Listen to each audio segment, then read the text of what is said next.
मूलवासी सदान मोर्चा के केंद्रीय अध्यक्ष राजेंद्र प्रसाद साहू ने सरकार को सीधे तौर पर चेताते हुए कहा है कि मूलवासियों के अधिकार को हनन किया तो सीधे तौर पर मणिपुर की घटना दोहराई जाएगी। उन्होंने इस पर बात करते हुए उन्होंने कहा कि जिस तरीके से पेशा कानून लागू करके आदिवासियों का अधिकारों को संरक्षण किया गया है, उसी तरह से मूलवासियों को, ओबीसी को उनके अधिकारों को संरक्षण करना चाहिए। उन्होंने साफ तौर पर कहते हुए उन्होंने कहा है कि यदि हमारी अधिकारों को हनन हुआ तो ये झारखंड राज्य के लिए अत्यंत ही दुर्भाग्य होगा, क्योंकि जिस तरीके का परसेंटेज अगर देखा जाए तो 65% सदान झारखंड में निवास करते हैं और इनके अधिकारों को अनदेखी कर सरकार हमें छलने का काम किया है। इसको लेकर के एक जोरदार आंदोलन की बात कही है उन्होंने, और उन्होंने कहा है कि यदि हमारे संरक्षण की बात नहीं की गई तो एक जोरदार आंदोलन होगा और इसे मणिपुर की ओर तौर पर देखा जाएगा। आइए देखते हैं उन्होंने क्या कहा और क्या सरकार को चेताते हुए कहा है, सुनिए पूरा रिपोर्ट। मैं सबसे पहले आप सभी को धन्यवाद देता हूं कि आज हमारा जो सदान का विषय है, जो पीड़ा है, उसको समझने के लिए आप लोग आए हैं। मैं आपके समक्ष ये बताना चाहता हूं कि अलग राज्य के निर्माण में जो मूलवासी सदानों की भूमिका रही वो बहुत महत्वपूर्ण भूमिका है। सड़क पे हमारे सदान शहादत दे रहे थे इस राज्य के लिए, और संसद में हमारे अभिभावक जो रांची के सांसद हुआ करते थे आदरणीय श्री रामटहल चौधरी जी, संसद में सभी सांसदों को लेकर स्वर्गीय श्री अटल बिहारी वाजपेयी जो प्रधानमंत्री थे उनके पास झारखंड के सभी सांसद को लेके गए थे और कहे थे कि राज मुझे बना के दीजिए और नहीं तो हम लोग सब रिजाइन कर देंगे। उसके बाद राज बना, लेकिन राज बनने के बाद हम सदानों को क्या मिला? जयपाल सिंह मुंडा जी समझते थे कि सदानों के बिना, मूलवासी सदानों के बिना ये राज नहीं बनेगा, इसलिए उन्होंने आदिवासी महासभा को भंग किया और झारखंड पार्टी का निर्माण किया। वो जानते थे कि सदान के बिना अलग राज मिलना संभव नहीं है।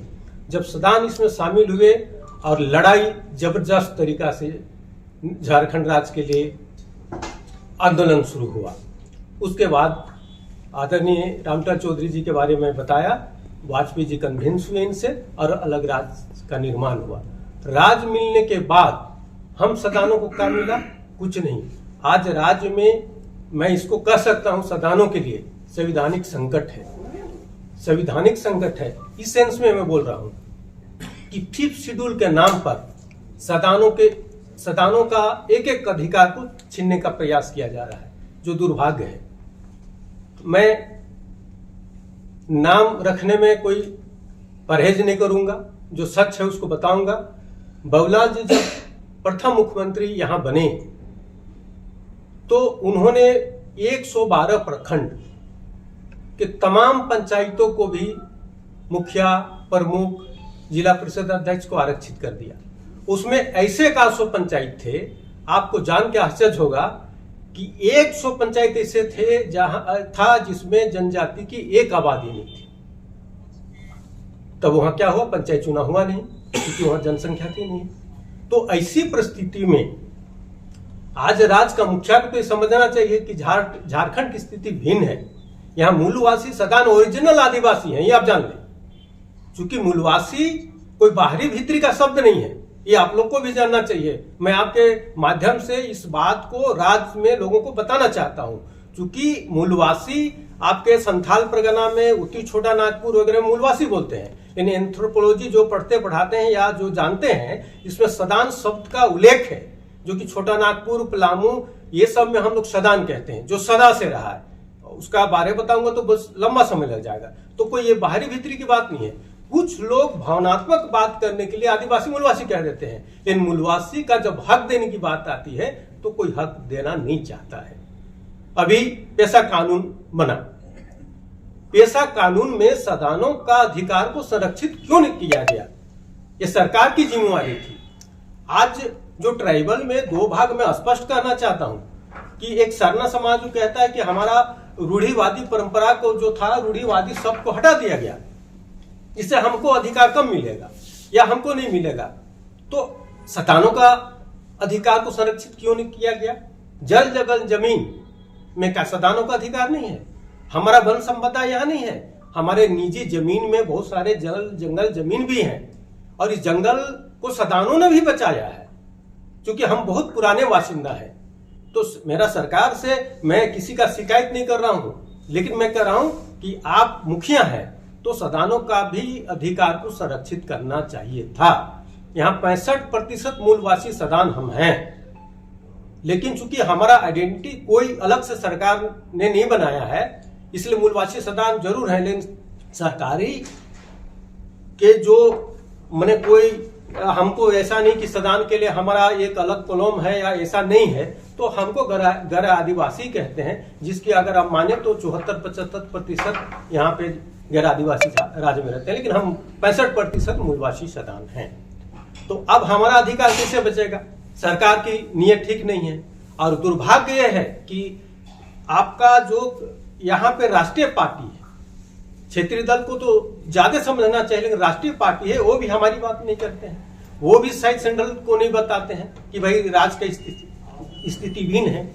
इसलिए हम लोगों ने ये आपके माध्यम से ये मांग करते हैं कि केंद्र सरकार और राज्य सरकार हमारा अधिकार को भी संरक्षित करे और जातीय जनगणना से ही हमारा अधिकार मिलेगा। उससे पता चलेगा कि हमारा भी कितना आबादी है। और एक परिसीमन हमारा डिमांड है कि परिसीमन के बाद 2029 का चुनाव परिसीमन के बाद हो और लोकसभा का सीट को 14 से बढ़ाकर 28 किया जाए और 81 का विधानसभा सीट को बढ़ाकर 160 किया जाए, जिससे कि हमारे सदन को भी प्रतिनिधित्व करने का मौका मिलेगा और यहाँ विधान परिषद बने। क्योंकि विधान परिषद बनने से होगा कि हम आजादी के बाद से ही कहीं हम प्रतिनिधित्व विधानसभा में और लोकसभा में बहुत जिला ऐसे हैं, 5th शेड्यूल एरिया जहां है, हम प्रतिनिधित्व नहीं कर पा रहे हैं विधानसभा लोकसभा में। ऐसी परिस्थिति में हमारा विधान परिषद में हमारे सदान वर्ग से भी लोग जाएंगे और अपनी बात रखेंगे। तो मूल बात तो हमारा ये है। दूसरी बात मैं कहना चाहता हूं कि राज्य सरकार अभी हमारे गार्जियन सब बताएंगे, विस्तार से आपको बताएंगे, लेकिन मेरा कहना है कि भाई आपने गैर संवैधानिक काम जो आप कर रहे हैं, राज्य में 7 जिला ऐसे हैं जो ओबीसी का आरक्षण शून्य है और आपका है ओबीसी कमीशन है। ओबीसी कमीशन है, ये ओबीसी कमीशन का रिपोर्ट है, मैं आपको बता रहा हूं एकदम तथ्य के साथ और सच्चाई है। ये ओबीसी कमीशन का रिपोर्ट है कि राज्य में 55% ओबीसी हैं और इसको देखते हुए तमिलनाडु के तर्ज पर कम से कम 36% और ज्यादा से ज्यादा अगर आप सरकार देना चाहती है तो तमिलनाडु के तर्ज पर 50% आरक्षण दिया जा सकता है। ये बैकवर्ड कमीशन का ये रिपोर्ट है सरकार को। अगर बैकवर्ड कमीशन का रिपोर्ट भी नहीं मानती है सरकार तो इस राज्य का कुछ हो नहीं सकता है।